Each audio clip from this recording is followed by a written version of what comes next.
Assalamualaikum warahmatullahi wabarakatuh.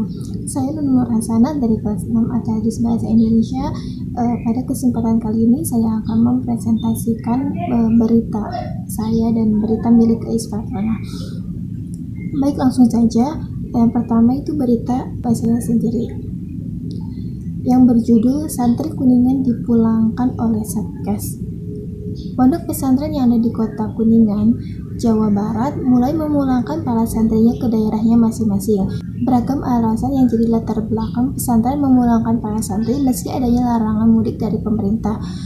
Reza Nugraha, Humas Pondok Pesantren Al-Mutawali Kuningan menyatakan pihaknya sengaja memulangkan 392 santri karena mereka sudah berbulan-bulan berada di pondok pesantren.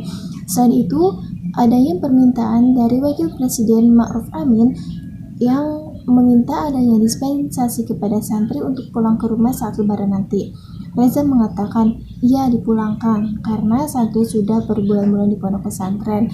Terus juga mengingat Wakil Presiden meminta keringanan kepulangan santri, maka kami pun memulangkan. Untuk teknisnya, santri Pondok Pesantren Al-Mutawali Kuningan yang berasal dari luar wilayah Ciayu Majakuning diantar menggunakan travel sewaan. Sementara santri yang berasal dari wilayah Ciayu Majakuning dijemput secara bergelombang oleh keluarganya masing-masing. Semua santri yang dari luar wilayah Ciayu Majakuning sudah dipulangkan semua, diantar pakai travel. Yang dari Ciayu Majakuning akan dijemput oleh orang tuanya dengan sistem bergelombang untuk pemulangan, kata Reza Nugraha. Sementara itu, Kepala Pelaksana BPBD Kabupaten Kuningan, Indra Bayu menambahkan terkait dengan kepulangan santri saat ini pihaknya masih menunggu keputusan dari Bupati Kuningan. Terkait boleh memperbolehkan, nanti kewenangannya ada di Ketua Satgas, yaitu Bapak Bupati. Kami sekarang hanya menunggu mereka koordinasi dengan Satgas, ucap Indra.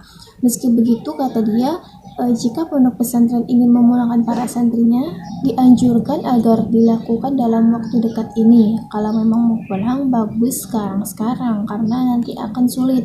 Dengan catatan harus membawa dan memenuhi kelengkapan yang dianjurkan oleh petugas Satgas sesuai dengan ketentuan dan peraturan yang berlaku, pungkas Indra.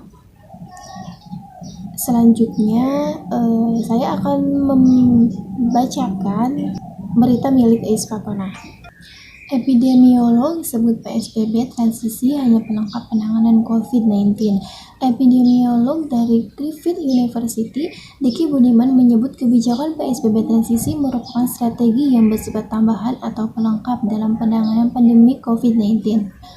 Pemerintah Provinsi DKI Jakarta menurut dia harus melakukan tes dan pelacakan, lalu dilanjutkan dengan isolasi dan karantina mandiri. Itu tes dan pelacakan adalah strategi utama, ucap Diki kepada Kompas.com. Strategi tersebut harus dioptimalkan, sebab jika tidak, maka akan ada PSBB berulang-ulang yang tidak diketahui kapan berakhirnya. Diki menyebut pandemi di Jakarta juga dipengaruhi oleh daerah penyangga, yakni Jawa Barat dan Banten. Pengendalian pandemi kedua wilayah tersebut juga belum optimal. Tentunya kondisi pandemi di daerah penyangga akan memengaruhi situasi pengendalian COVID-19 di ibu kota apabila tidak ada pengendalian perbatasan. Dan itu akan terus terjadi selama pengendalian ini tidak dilakukan secara setara dan mereka di berbagai wilayah terutama yang ada dalam satu pulau, ucap Diki.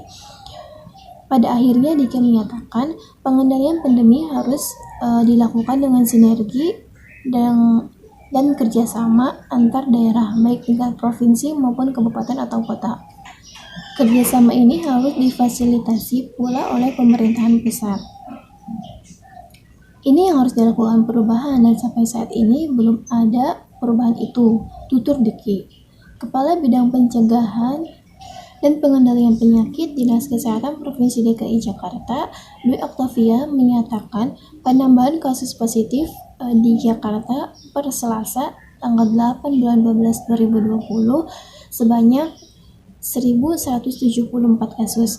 Dengan demikian, kumulatif kasus positif COVID-19 di ibu kota yang terkonfirmasi sampai hari ini menjadi 146.601 kasus. Dari jumlah tersebut diketahui 132.248 orang dinyatakan sembuh dengan tingkat kesembuhan mencapai 90,2%. Sementara sebanyak 284 orang meninggal dunia dengan tingkat kematian sebesar 1,9%. Dwi mengatakan presentasi ini lebih rendah dibanding dengan tingkat kematian nasional yang mencapai 3,1%. Adapun jumlah kasus aktif di ibu kota kini turun sebanyak 22, sehingga jumlah orang yang masih dirawat atau menjalani isolasi mandiri kini menjadi 11.511 orang. Sekian yang dapat saya sampaikan. Kurangnya mohon maaf. Wassalamualaikum warahmatullahi wabarakatuh.